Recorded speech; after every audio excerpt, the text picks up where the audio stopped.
That never gets old.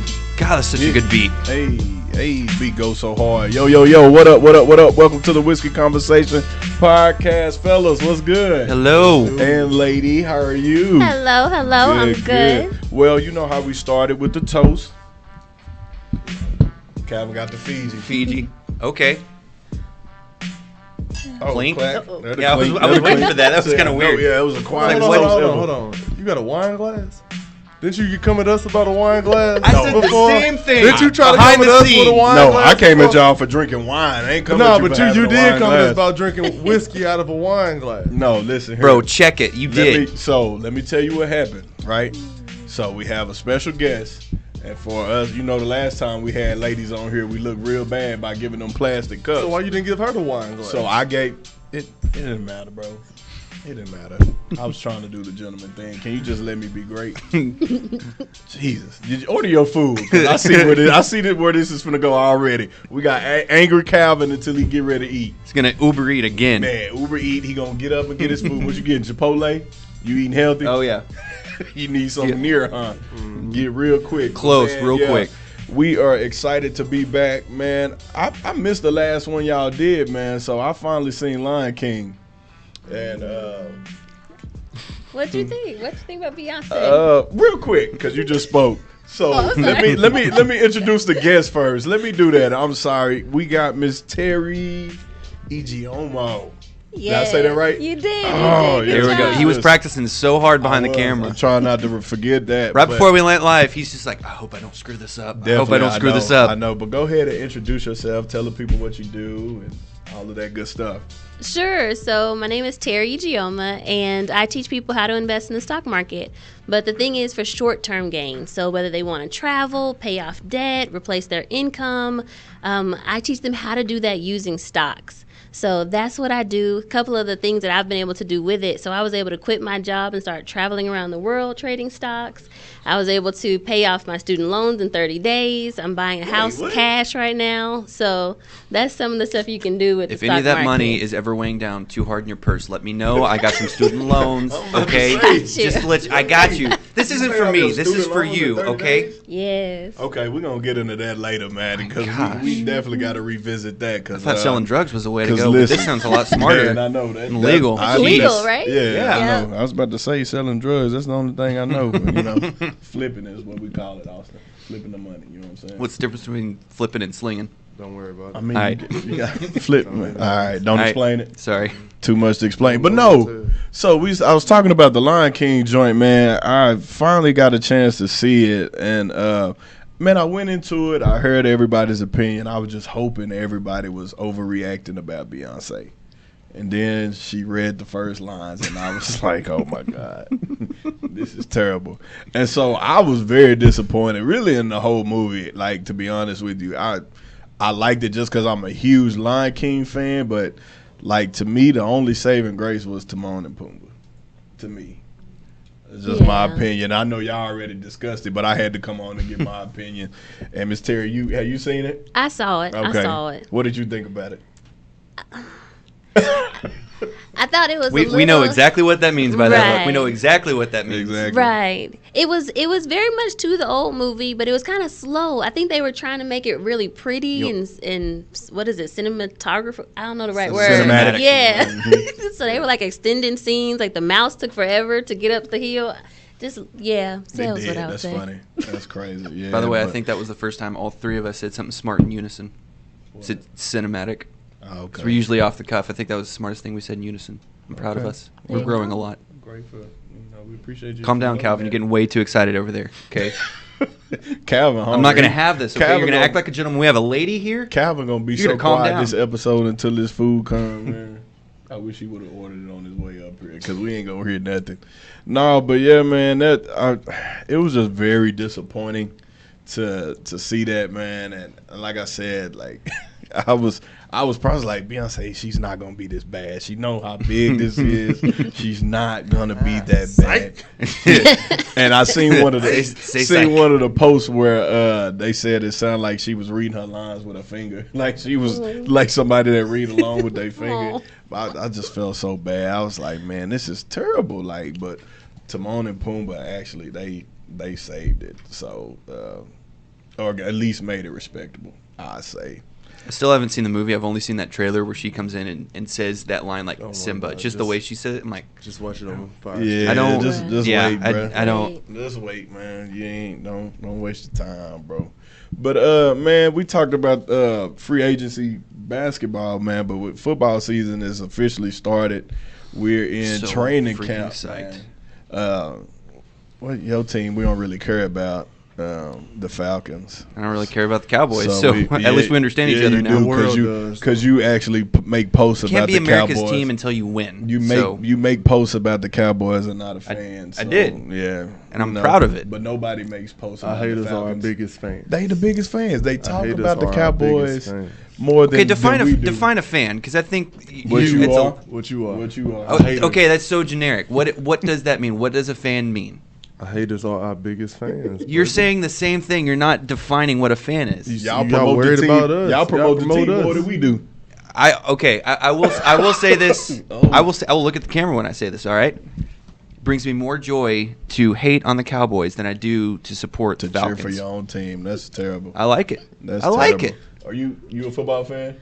I am. Okay, who's your favorite team? Well, Don't disappoint. I'm gonna say the please. Cowboys since I'm Wow. in this room. Okay. Oh, just say- Wow. Tell No. us- tell us- Say it with tell your us how chest. you feel. All right, say it with your Tell chest. us how you feel. You could say it. Who's your favorite team? So right now, I actually really like the Saints. Okay. But okay, I've been born and raised in Dallas, so you can't not like the Cowboys. You can just additionally like another No, team. you can not like them. It's possible. I Yeah. guess we'll allow that. No, we not. I'm sorry, we can't. I was gonna allow it because you were a guest. No, we can't allow that. We don't do bandwagons. Well, some of our other castmates, they They don't know who. They don't know where they're from. They don't know what team they like. So, but yeah, if you could tell, man, Brian and Jacob aren't here. Jacob got rear-ended actually on his way to the show. So y'all say a prayer for him. He's okay, by the way. He is good. He's okay. Hopefully, but he's gonna get a check from you the know, insurance. say a prayer for his mind. You know, he's probably mad and upset. Brian just moved into another location, and he's getting his baby wipe dispenser installed, is what he told me. So, Baby wipe dispenser? Yeah, What? I'm confused by that. he's getting a baby wipe dispenser installed today, Is this and some cable too. So at his house? yeah, at his house. That's why he couldn't make. Oh the no, show I'm not. today. I get it. That's Okay, why he I get couldn't it. Make the show. So, All right. I get it. But Some people yeah. like baby wipes. Okay. Softer. yeah, Ah. Refresher. Okay. yeah, real delicate. Yeah. Like but yeah. We're talking about Brian's ass right now. Okay, let's move on from that. You know, hey, you brought that. You said the ass. I didn't say all that. I just said a baby wipe dispenser. He could have been using it for other stuff. No. Let's move on, No. okay? when When you said other stuff, it's like, all right, now that can go a completely different way. We don't want to. Let's just keep moving. Let's keep It moving. definitely could go a completely different way. But man, we do a segment called "Say It with Your Chest." Does anybody have a say it with your chest today? Calvin, I see you. What you got, bro? You be posting a lot in your story and give a lot of content for this here podcast. What you got, man? Go ahead. Yeah, I hope it don't come off too That grin says he angry, has something. too angry, like because he ain't ate yet. But what you got, man?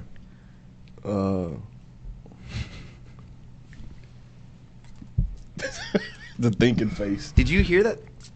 the sucking of the He's teeth. sucking of the teeth. That means he's really got something. He just didn't know how to start it. I've never seen you this quiet. First off, Okay. I want to say thoughts and prayers with everybody in El Paso and Ohio. Definitely. With everything that happened this weekend.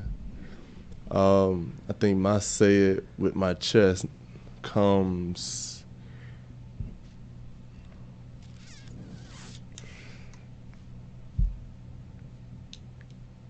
I'm just sick of. I was about to say, are you trying to censor yourself? I can't believe it. I'm just trying to say it in the nicest politically correct way possible. This is not a politically correct show.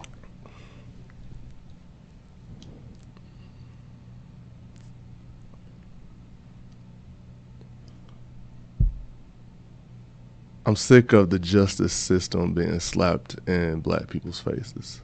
Okay. And by that, I mean, I'm sick of continuous shootings like this happening, and they're by white males, but every time it is deemed, I don't want to say excusable because it's not excusable. I don't think anybody ever excuses it, but you can see in the media tries to excuse it in a sense by always giving it a mental illness. And just coming from an area where I come from, you have these guys that get these machine rifles and they go kill a mass of people, and the media wants to classify it as mental illness. Versus where I come from, people kill each other with handguns, but that's not classified as mental illness. And the reason I say that is because a lot of these killers, they may came from suburban America, probably had everything handed to them, or they may have been geeks at their high school and been picked on, whatever the case may be. And so the country always deems that as mental illness. But nobody pays attention to the mental illness of black men in urban America. And I say that as to say, when we kill each other or when we may kill somebody else, you don't get a mental illness scapegoat to cover you up. And I think that's a huge thing from the standpoint of you get a lot of kids who grow up, like myself. I saw my first dead body before I was 8.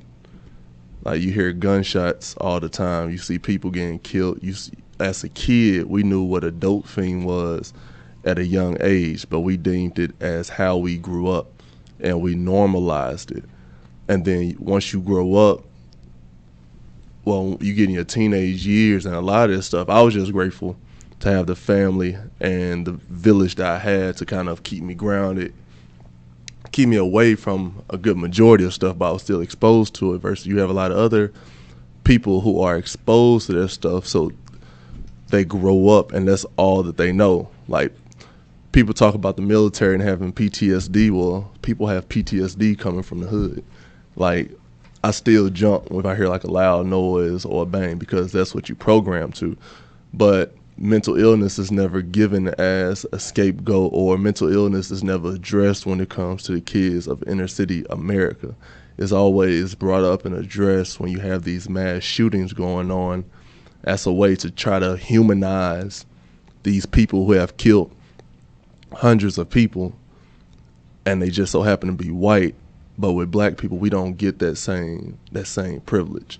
And I just get tired of just the system being thrown up. I get tired of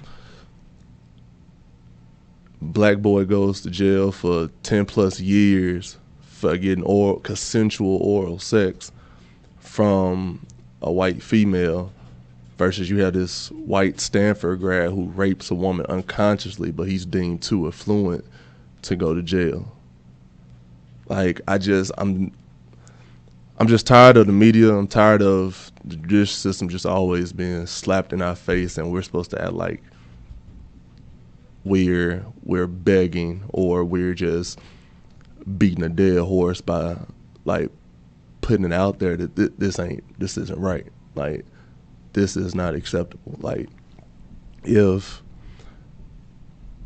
I think I had just moved to Dallas, or maybe I was still in LA when the one guy that was shooting in Dallas, like, and I mean, y'all can correct me if I'm wrong, but the guy that shot at Walmart, the guy that shot the people in Charleston, any shooter that has like shot somebody, they've somehow found a way to arrest them. And then they bring the mental illness. They blew the dude up down here, sent a robot. Like, that was the first time in history a lot of us had ever heard of the police send a robot in to blow somebody up. And so I don't know, man. It's just unsettling. It doesn't sit right with me. I'm sure it doesn't sit right with a lot of people, and that's kind of just my say it with my chest and my platform for like what I want to say.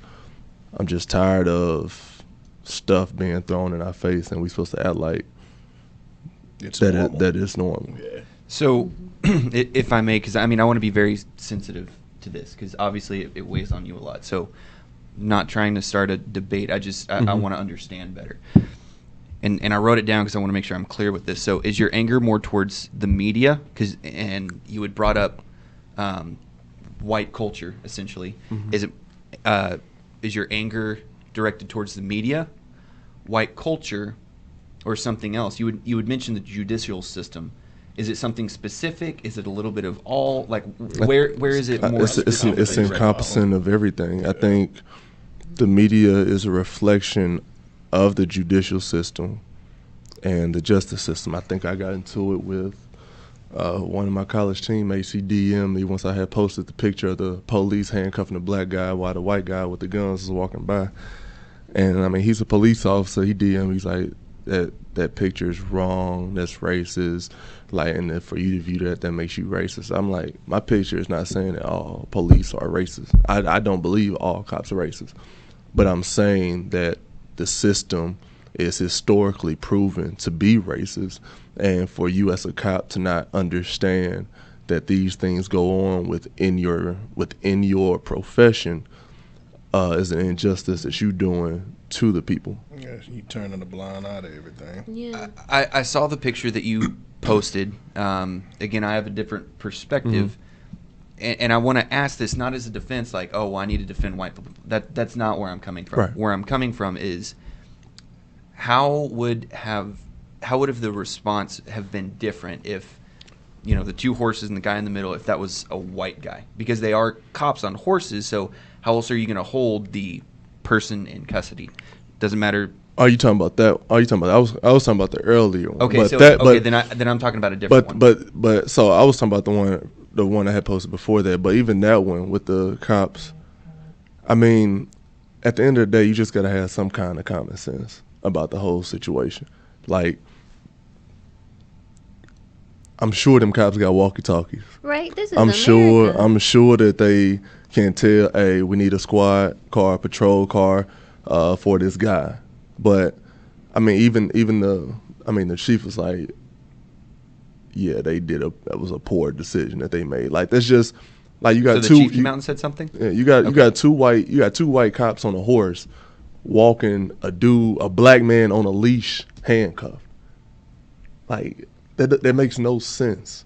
Like, that makes no sense. Like, optic wise, you have to know that just looks utterly ridiculous.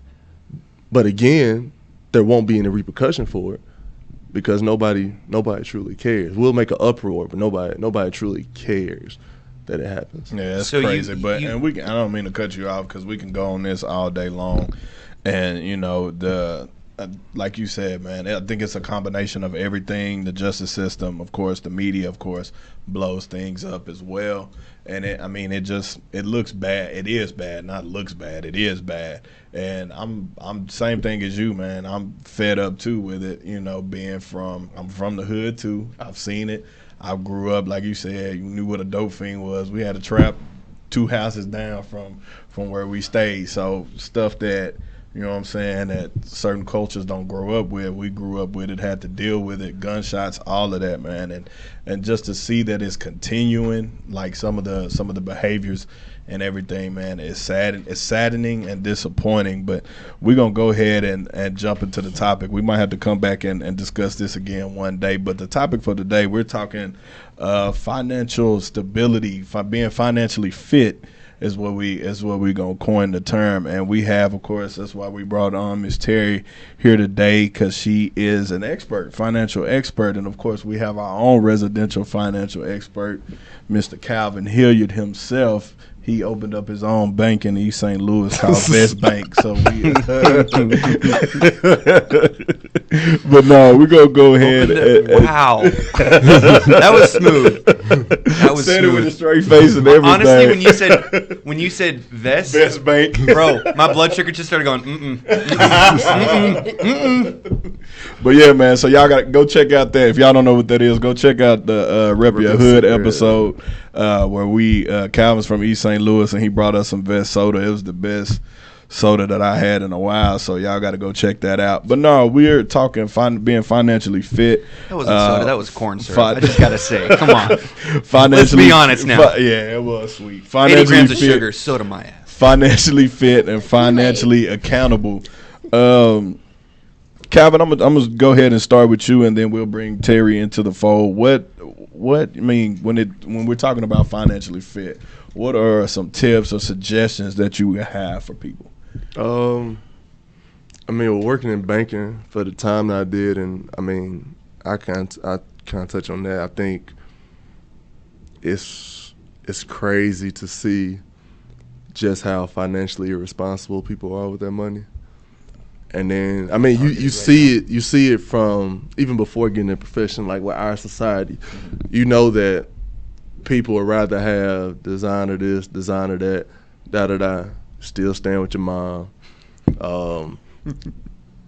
Like just house looking ridiculous, credit terrible, but these brand names is what matter. Buying sections every weekend, but your credit is terrible. And so Got the clout, but you don't have the capital. right. So it's just one of those things, man. It's like, and it's not even I won't even say just strictly our generation. Like I've seen where there's been grown people that will lose their money at the casino, come to the bank, their account will be in the negative, want us to waive those overdraft fees. Like it was a mistake. Yeah. Put the money back in there, but then go to the casino and lose it all again, come back and wants to. So I think it's just, I want to say it's just a societal problem, family problem. I was just lucky enough to have my mom and my dad who pretty much taught me about finances, make sure that my credit was always intact, telling me what's important, like take care of things that's important versus worrying about all this material stuff that you get. So, I mean, but there are people that don't have the education, so they don't know how to raise the scores of their credit. Like a lot of people don't know about getting secure credit cards. A lot of people don't know about the usage rate of a credit card. A lot of people don't know just certain things when it comes to credit and help building your credit. Or like you paying your cell phone bill late could affect your credit. Mm-hmm. You paying light bill late could affect your credit. Like it's a lot of people that just kind of blow those off for things that don't matter. You know what I'm saying? So I don't know. I think society has just gotten caught up in the brand names. And I would definitely say it's a thing of not knowing, not being taught. Maybe parents, of course, not having that knowledge as well. Because, I mean, it's a lot of stuff myself that I'm still learning, still figuring out. Of course, a lot of the stuff knowledge I have gained has come from me researching. And also the School of Hard Knocks, just going through the experience yourself. That's funny hearing you say the School of Hard Knocks, bro. I don't know why. It just was. But you're right, though. You're right. But I wanna hear from Miss Terri, because she piqued my interest when she's talked about being able to pay off student loans in 30 days, because here I am, been paying these student loans since I graduated, and I don't feel like I done made a dent in them at all. So I'm interested to hear you to go in more detail on what it is you do and how you did that. Sure. Teach us something, because we're going to sell drugs otherwise, so we need to figure this out now. So a couple things. Teach me the fucking game, go. One of the things that I think is really important, like, y'all are dying. But one of the things I think is really important is that people don't understand the value of their money. Okay. So when you invest in the stock market, like I'm a professional trader, the bank will actually give me 4 times the amount of cash in my account to trade with. So for every $1 that I have, I actually get to trade 4. So that means if I have $10,000, I'm trading with $40,000. If I have $25,000, I'm trading with $100,000. So when you think about the value of your money like that, then you start thinking about, dang, if I eat this meal, I'm spending $25 on this one plate of catfish, which, I mean, I do because catfish is good. But I'm a Buffalo man myself. There we go. But the thing is, that $25 that you're spending on that food is actually worth $100 if you were to trade it in the market. Or when people buy those $100 Jordans or however much they cost, that's actually $400 worth of buying power that you could have been using to make your money work for you. So I think one of the things that we as people, especially, like I'll say, especially in the Black and minority community, we just don't understand the value of our money. So I think we spend it way too fast, and it leads into like debt. It leads into us not ever having big assets, or never being owners, always being renters. And a poor mindset and a poor lifestyle. Yeah, but we just don't understand the value. Let me ask you, do you think it's that we don't understand the value, or do you think it's that we place value on the wrong things? Because I just think that, I think we know that we can spend money. We all about status sometimes. But but the fact that we know we can spend money, we don't justify where to spend it.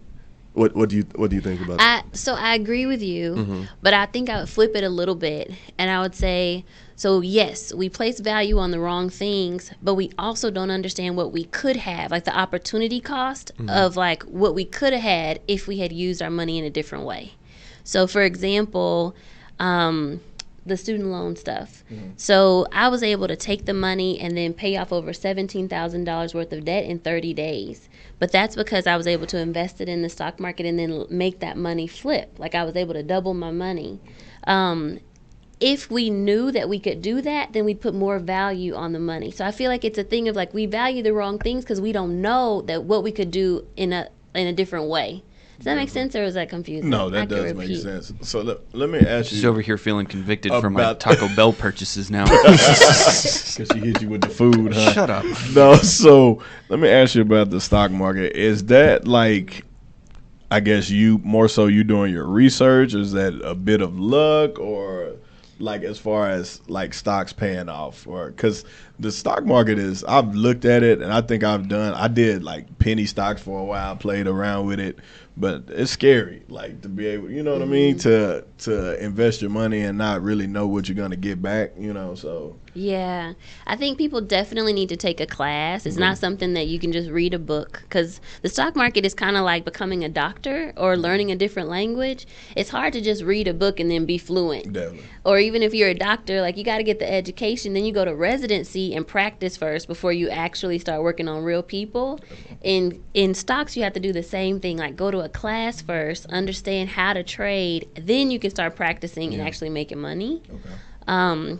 But I will say there's a lot of myths about the stock market. So one of the myths is that it's a gamble, and that's actually not true. Like reading charts, I can actually tell you like almost to, well, I won't like convict myself, but I can tell you at a high probability. Right. You're like writing it down. It's documented. You said audio, video. We got it. We can actually figure out the probability of a trade going right or wrong. Okay. And I guess I didn't tell you guys. So like my background, I went to MIT for undergrad. So like I'm all about numbers, but you don't have to be about numbers to do stocks.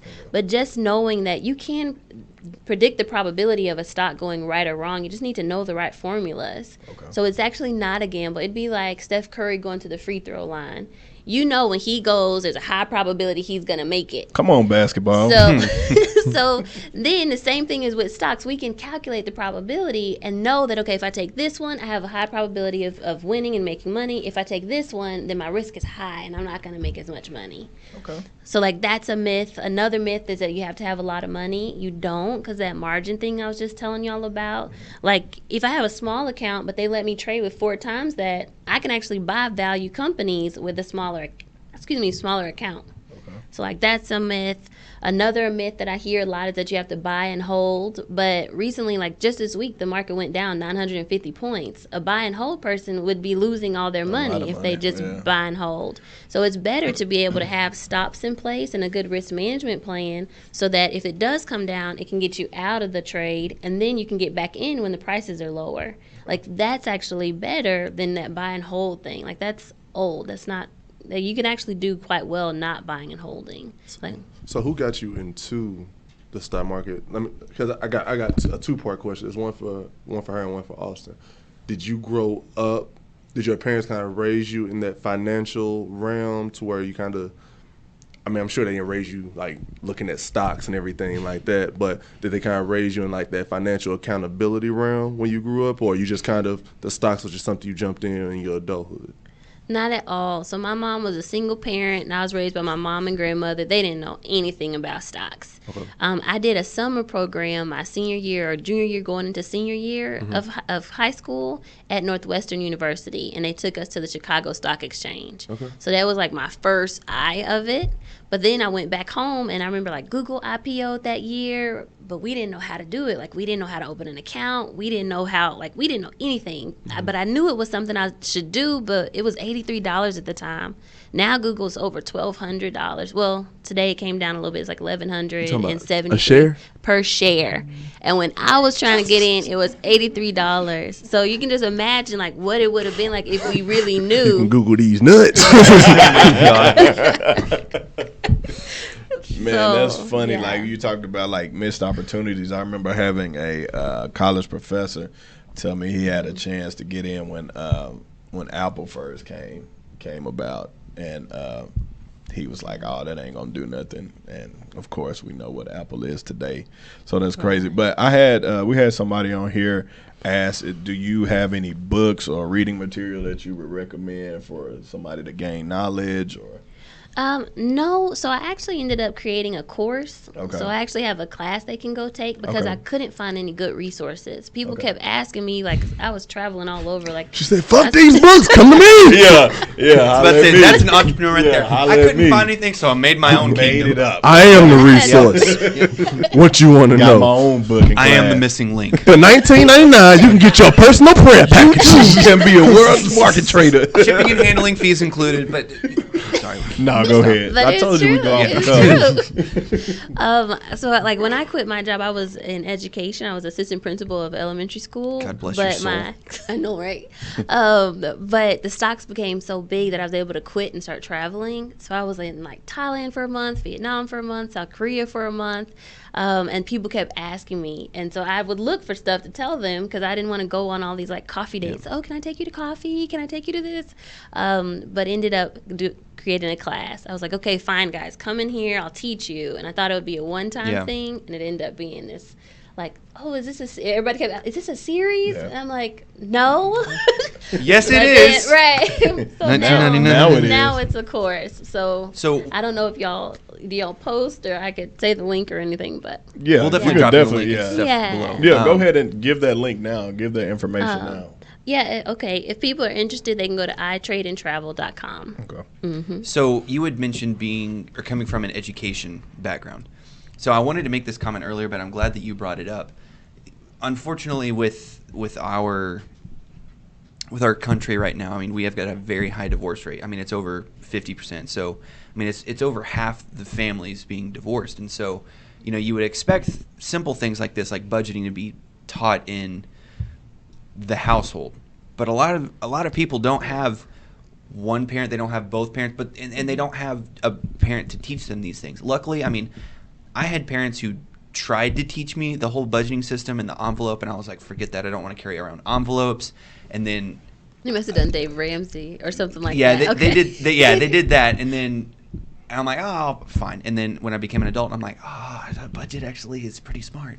But looking back on it and seeing a lot of my friends actually going through the public school system, I'm not knocking public school, but I'm Homeschool finest, baby. Yep. If I'm homeschool finest, I am so sorry.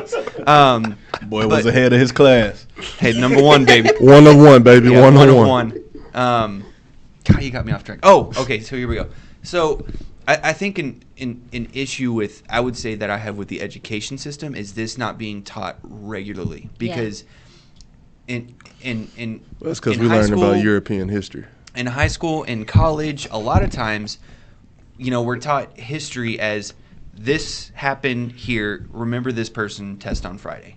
But it's all this Jeopardy knowledge, but it's not actually experiencing it. So with what you said of, actually reading the book and then actually going out and, putting it into action, I think that is a hole that we're really missing, especially in our public school education. I mean, they probably have it in private school, but I think in public, where the majority of our youth is, I think that's a big hole that we're missing, of not teaching that regularly. Let me ask you a question, because we always talk about, I know one thing is, from a society standpoint, the racial barriers when it comes to financial literacy.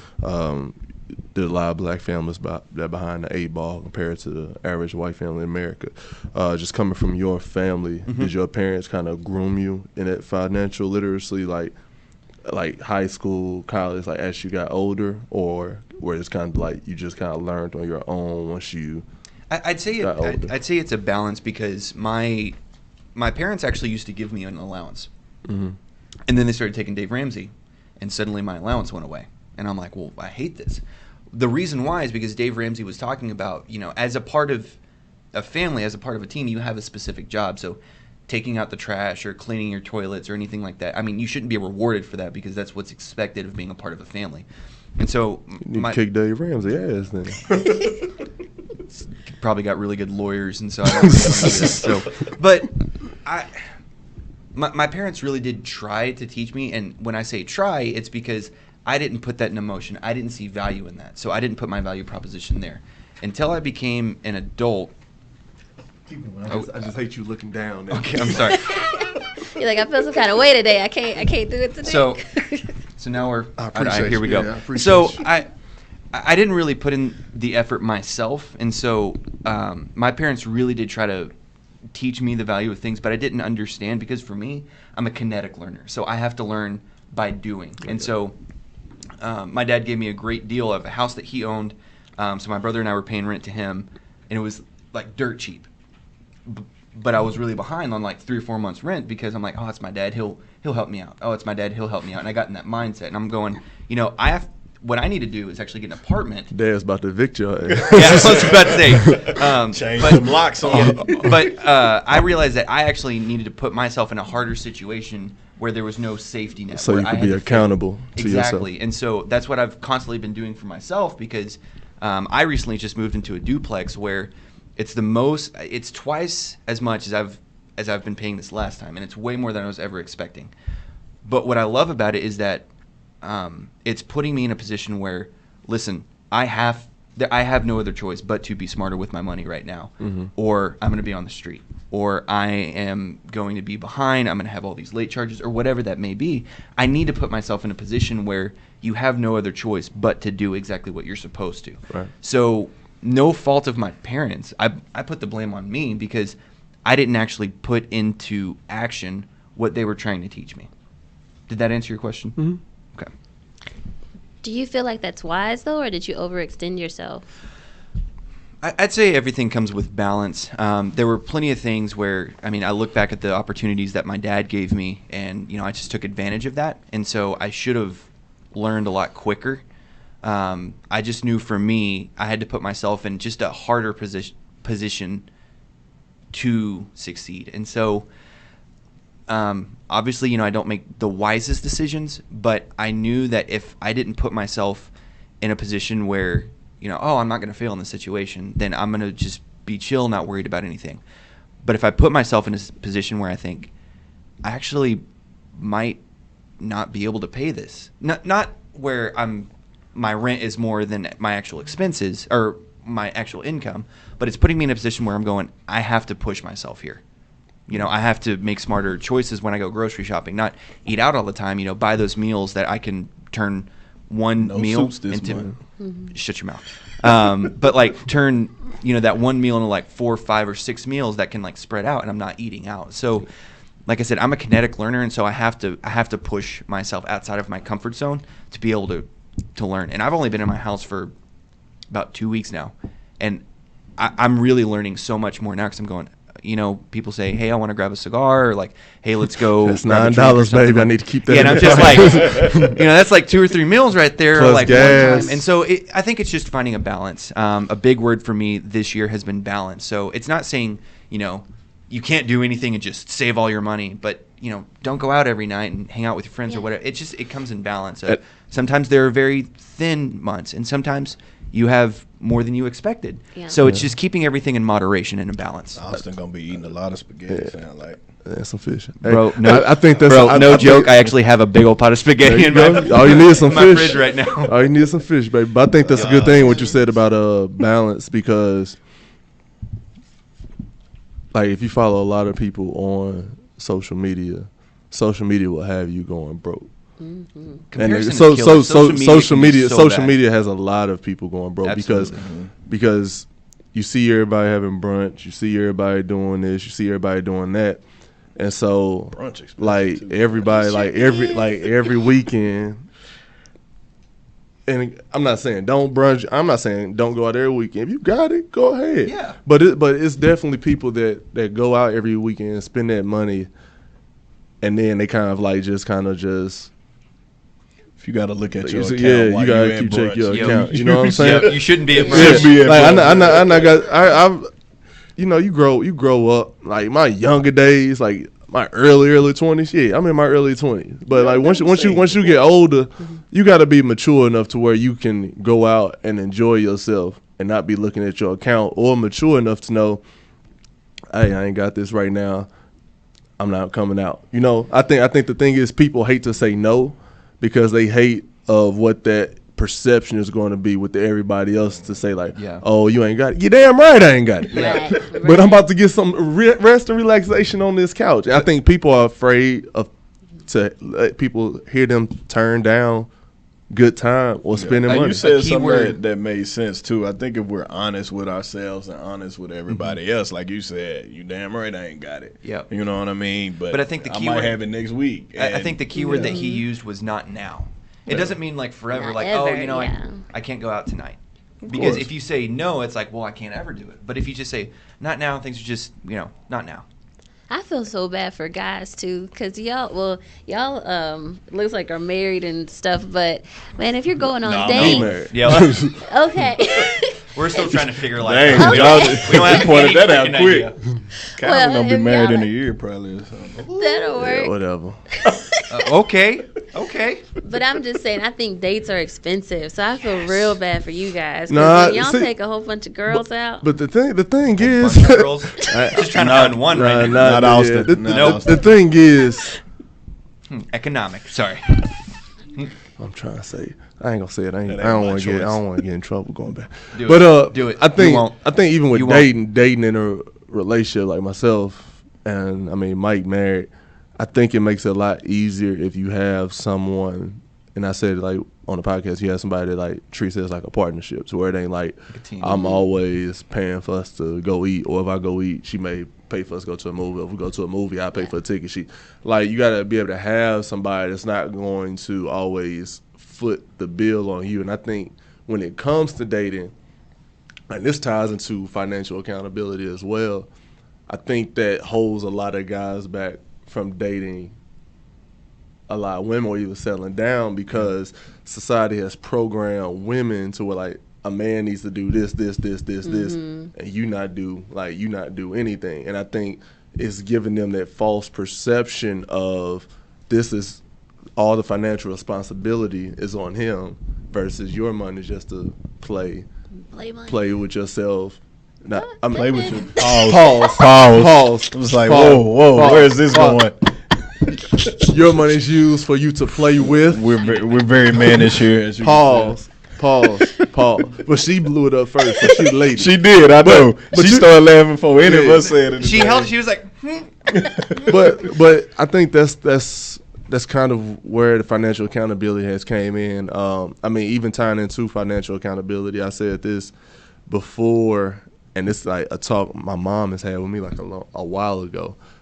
Like, she was like, make sure like your mate or whoever you're dating, y'all are on the same role, not same role, but same same page. Thank you, same page financially as far as accountability with finances, because somebody can either be an asset to your credit or somebody can be a liability to your credit. And so, like working in a bank, I've seen to where a husband or a boyfriend may try to do something with his girlfriend or vice versa, and he got a 770 credit score. She coming in with a 630, 640. So it's just, at that point, what can she bring or add to him? Because everything that they're going to do is going to have to be on his credit. She's not bringing any financial capital to the equation, because nothing with her name will be able to get them anything, or if they do get it, it's going to be at a ridiculous rate that they can afford. And I mean, I think with that too, of course you want to be on a level playing field, but I don't feel like, and we're kind of going off a little bit because we're talking relationship, but I don't. But think it's still financial it's accountability, still though. financial, but I don't think you can make your decision relationship on who you fall in love with solely based on finance. I ain't saying solely. I mean, I know it, but they play a big part. Yeah, it plays. Come up. Yeah, definitely, like, it plays a huge part. But like, you can also work at. And I say this because my wife's credit score was higher than mine when we got married, but she didn't really have as much credit history as I did either. So, but I worked to get mine up too.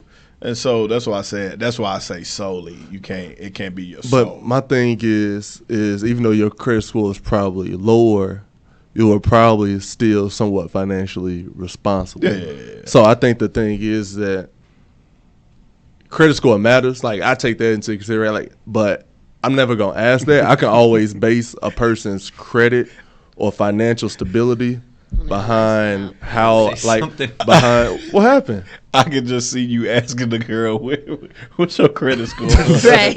And if it's six, hello, mama, how you doing? What's your credit score? It's 650 below me. I can't help you. If it ain't 700 or more, I don't know what I'm gonna do with you. We got 800 Hey, over bro, here. you I can can't get do a that. house with what, 650, bro? Like, But what interest rate you gonna get? 650 ain't gonna get you a lot of houses. Oh no. 650 ain't gonna get you the house that you Bro, want. boy. Yeah, you know what I'm saying. But I think I've never asked a woman her credit score, but I have noticed. wanna Wait, be tell slapped. the truth. No, I've Really? never. You've okay. I've never asked a woman her credit score, but I've observed what she prioritizes. So like I had an ex. See Calvin back in the corner just going, I had an ex oh, okay. that would go out every weekend. She'd go shopping, all this stuff, but then we on the phone. She complaining about rent due. Yeah. She complaining about that she ain't got no money for this, or she can not saying that she was wanting me to do it, but it's like you complaining, and then if we do go out on dates, I'm paying most of the dates because. Did you ever call her out on it? Yeah. Okay, good. I did. I'm like, You're gonna be surprised if you didn't. you complaining about rent and money, and it's your fault. but you got shopping bags right here. You know what I'm saying? So I feel like that's going to always tie in when it comes to relationships, and that's what I look at. I'm never going to directly ask, but you can always tell just by how somebody prioritizes things. Yeah, I think it's the lifestyle and the mindset. Yeah, it's definitely a mindset thing. Like, at least you said, well, I worked on it. You know, like some people aren't even trying to work on making theirs better. Definitely. So I think that's cool. And I got to get these student loans off, so I might be calling you. That just got me. So I had a conversation with a buddy of mine in December, and he was talking about he was like in his mid-20s or something like that, and he paid off his student loans and all the debt that he had. He's like, man, I was so excited. I got my net worth to zero. And I'm going, that sounds so jacked up. But that makes a lot of sense because he was in the red for so long because of all the debt that he had. And he goes, I'm just trying to bring my net worth to zero. And then so at the beginning of the year, my kind of motto was net worth to zero. Life really tough when you got to bring your net worth to zero. God damn. I know. I was But about to you say, know, so many but it people makes don't have sense. anything. Exactly, Yeah, or just debt. Yeah. That at least got a house, some assets. I mean, I got some more stuff too, but Oh, I ain't got nothing. You got a pink / purple / blue / some what other color kind of jacket. okay. I'm not knocking it. I'm saying it's pretty good. It's colorful. It is colorful. Colorful's an understatement. Okay. We're in a yellow pocket square with a pink jacket. Hey man, get your color play game up, man. This is Mike's casual. Some light, you know. Mike's how way I of do taking it. it easy. Some light, yeah. Looking like a But big we ass do. Barney. I knew that was coming. He came in here all smooth, Bang, bang. like he was Billy D. Williams in his gray suit. It's cool. How you man. doing? I'm Cal. Straight from corporate Mike, how you America. doing? Yeah, how you doing? That's how he's on the phone with his Uber Eats. How you doing, baby? We can go get here. You coming soon? All right. You got on the nice navy. I see you. Yep, Was that simple. white linen pocket square? Looking sharp, man. Just trying to be like Calvin over here. Okay. Slim Shady in his gray and white kind of color palette. Wow. Leave it Wellers, alone. all right. You drunk? Just Leave put it it down. alone. You don't need no Marinara. more. All right, See it's it? marinara. It's not drunk. That's what you get for talking shit. I'll take that. But I'll no, take that. man, do y'all have any events coming up? I seen Kyle got some stuff coming up, man. He going back home doing some stuff, man. What y'all got any events coming up here? I have. Nope. You did all that just to say I knew he was about to say no. You did all of that just to Nope. say no. Miss Terry, do you have anything, any classes or seminars you're doing or anything coming up Sure. that you want people to know about? The class I was telling people about, we open back up for enrollment August Hashtag 31st shameless for plug. the fall. Okay. Yeah, it is though, because a lot of people just don't know about stocks. I want more of us to be able to use our money and make it work for us. Now, before you leave, before we close out, I do have a question. Sure. Between stocks and I know it's Forex and it's something else. What makes you stay with stocks versus the Forex? And again, I can't think of the other one. Futures, options, Forex, and stocks, the different asset classes. I love companies. So the same way that people like fantasy football and can say you all like the tangible. stats. You like to be able to see it. I got you. Okay. So that's why I choose respect stocks it. and options. Quick question. Can you unpack Forex for me? Because Sure. this is my experience with Forex. Okay. Somebody's bitter. I'm ready. Somebody bitter. Just slightly. Hey, alright? he hopped on that thing when it was the you say Forex? when it was the fad. Everybody had it on their phone. Also, it was like I'm about to buy me $5. Also, No, negative no. $25. I will tell you what happened. There was a buddy of mine who had this. He's not going to call it that, but it was multi-level marketing, Triangle disguised. Yes, pyramid scheme. pyramid scheme. It was disguised as like Forex, of like, you know, you're making money when you're sleeping, like that whole thing. Like, you know, you can trade stocks on your phone, that whole thing. So you sign up 3 people under you, and I'm going. You fell for it? That shut up. That's what happened no, when you- I that's did. what happened when No, you go I to will tell you what homeschool. happened, because it sounded exactly like a pyramid scheme. I'm going, dude, That this sounds sounds like like a it was. pyramid And you scheme. still And did it. This let me finish the story. He goes, no, dude, it's not a pyramid scheme, and I'll tell you why. Oh, so he sold you. Would you let me finish the story? Tell me. I said, just thank focus you. over here. It's Just just this. there you Okay. go. So I said, it sounds like a pyramid scheme. He goes, no, dude, it's not a pyramid scheme. You know why? I said, why? He goes, because pyramid schemes are illegal. Oh goodness. And you fell All right. for it. Okay. Got you. I did not fall for it. Signed I did. up. It's just, it sounded way too good to be true. I'm going, okay, I've been approached by plenty of these people. You know, you sign 3 people under you can get on the Right, platinum no. level, and then, you know, once you get to the gold level, Herbalife.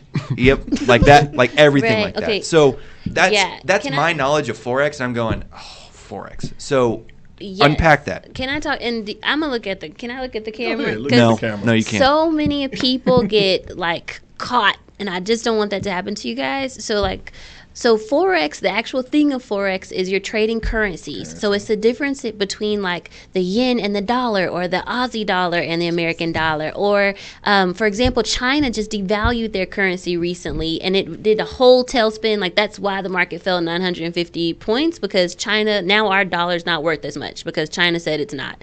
So like, and Trump is very mad. right, and Trump does some stupid tweeting stuff, and then just ridiculous. Stock market drops when he tweets. Every time. But he's. Yeah. I don't like her.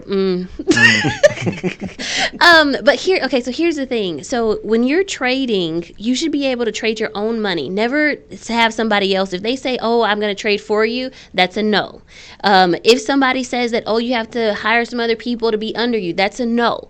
The way that you trade is actually having your own money, and then a good teacher will teach you how to trade your own money. So, for example, like the things that I talk about, and I can't speak for all investing classes, but like the things that I talk about is like, how do you pick good companies? How do you actually place the trade? How do you open a brokerage account? How do you do risk management? How do you put in certain stop loss orders to protect yourself? How do you calculate your share size and your quantity size? Like, that kind of stuff is the things you need to know to be successful. How do you read charts? What do the candlesticks mean? What does it mean when the candlesticks are doing this formation versus that? Where are the banks buying? Where are the banks selling? Like, that's the kind of stuff you need to know how to trade in the stock market. If they're not talking about that kind of stuff, then it's a scheme. So don't do that. Look for good quality classes. And I will say most classes cost like $20,000 per class. I don't cost that much. But just She's know only 10. that I beat the market by half. Yeah. If they're looking at YouTube or reading a book for $10, that is not going to show you how to make $1,000 a day or even $100 a day. So just know what you're getting into and what you're actually looking for. Start making money by losing money. So do you trade? Do you trade full time? Like you just? Yeah, I'm a full-time trader. That's how I afford my lifestyle. Again, if ever you have way too much cash, Whenever just let me you know. say Okay, afford I'll help your you. Lifestyle, So hold on. When you say afford your lifestyle, she didn't say that's how I pay my bills. She said that's how I afford. You can't my spend all your money on hookah. Okay?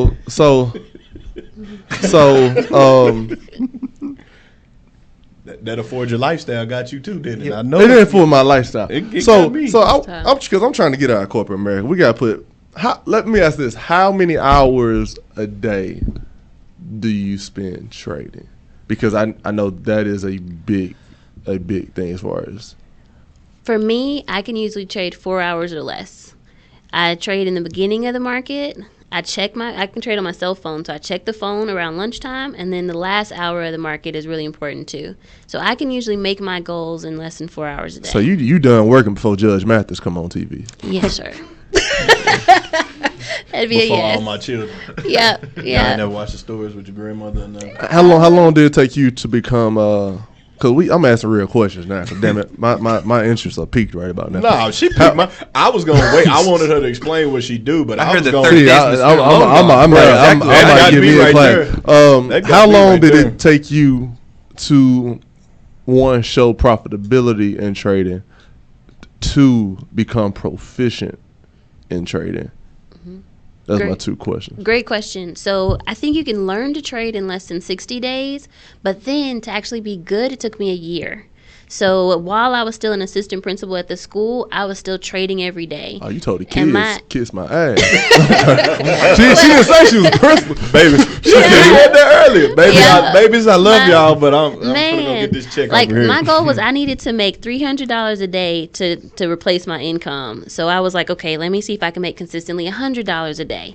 Was able to do that. Then it was $200 a day. Okay, got that. And with $200 a day, that's actually an extra $48,000 a year. Because $200 a day is an extra $1,000 a week, $4,000 a month. She up there Yeah. doing changes in between So- hall pass. Yeah. Man, Stop running. Doing passing If period. the tension- Hey, y'all, slow down. Get to class. Right. Woo! Just made $80. Right? No, like what real talk though, there was one time my principal came in, I was in my office and I had a trade on. I was about to make $3,000 and he like walked in and I was like and the computer all of a sudden said sold because I Oh, was man. trading. But anyway, yeah, so it took me about a year to get to $300 a day and then that's when I could quit and start traveling. So let me hear another question, because I know this was a big thing with Forex and cryptocurrency. And this is the last one because we're running short on Okay. time. we gotta go. How does, because I know everybody probably, once you start talking about revenue, how does that correlate as far as taxes? Do you have to have your own accountant that pays attention to what you're gaining off your stocks, or is there a paperwork that you already fill out to where they take taxes out of the money as it comes in from you? How do you go about doing that? So great question as well. With taxes, it doesn't come out on the front end. You have to do it when you actually file your taxes. Bullshit. But it's just but it's That'd be the the same. tough part. It's the same thing as if you were to get a bonus at work or if you were to get a raise. Nah, they take that like, out the check at work. I know. But- I got paid Yeah, back, my and that sales money gonna be commission, gone.